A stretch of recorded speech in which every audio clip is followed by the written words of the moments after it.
Hi friends, ఇవాళ మనం చేయబోయే రెసిపీ క్యాబేజీ పకోడీ. దీనికి కావాల్సింది క్యాబేజీ సన్నగా కట్ చేసుకోవాలి, ఒక హాఫ్ స్పూన్ అల్లం వెల్లిపాయ పేస్టు, 3 స్పూన్స్ శనగపిండి వేసుకోవాలి. దీనికి తగినంత కారం వేసుకొని కలుపుకోవాలి. మనం క్యాబేజీ పకోడీ క్యాబేజీకి పిండికి అల్లం వెల్లిపాయ పేస్టు మిరానికి కలిసేటట్టు కలుపుకోవాలి.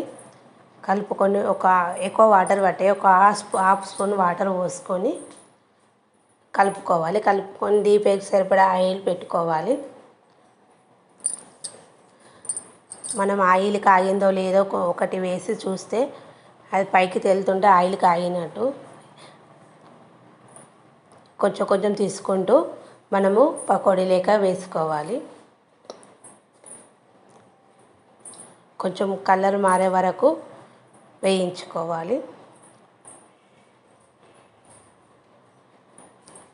వేయించిన పకోడీని ఒక బౌల్లోకి తీసుకోవాలి.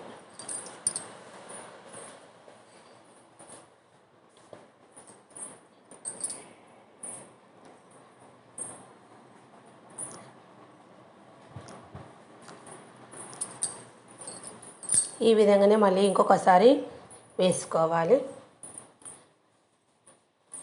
మనం పకోడీ ఎలా వేసుకుంటామో ఇది కూడా అలాగనే వేసుకోవాలి. క్యాబేజీ పకోడీ వేగాక ఒక బౌల్లోకి తీసుకోవాలి. కొంచెం కలర్ వచ్చే వరకు వేయించుకోవాలి. కొంచెము క్యాబేజీ కొంచెం ఎక్కువసేపు కోలుతుంది.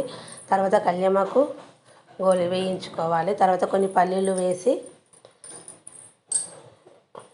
పల్లీలు గోలే వరకు ఉంచి తర్వాత అదే బౌల్లోకి తీసుకోవాలి. ఎంతో రుచికరమైన క్యాబేజీ పకోడీ రెడీ. ఫ్రెండ్స్, ఇది క్యాబేజీ తినని పిల్లలు కూడా తింటారు ఈ విధంగా చేస్తే. Bye friends.